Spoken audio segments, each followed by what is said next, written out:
आई एगो निरुन के भाव सुनाओ तनी। जाए के परी सखी हो, जाए के परी,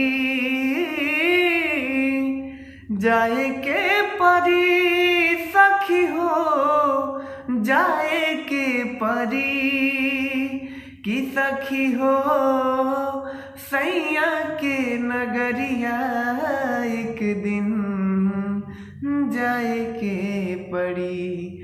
कि सखी हो सैया के नगरिया एक दिन जाए के पड़ी। रच रच के अबही से कैला तू सुरहो सिंगार हो, रच रच के अबही से कैला तू सुरहो सिंगार हो।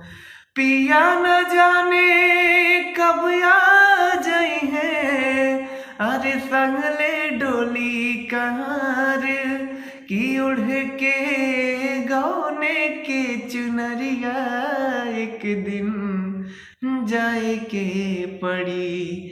कि सखी हो सैया के नगरिया एक दिन जाए के पड़ी।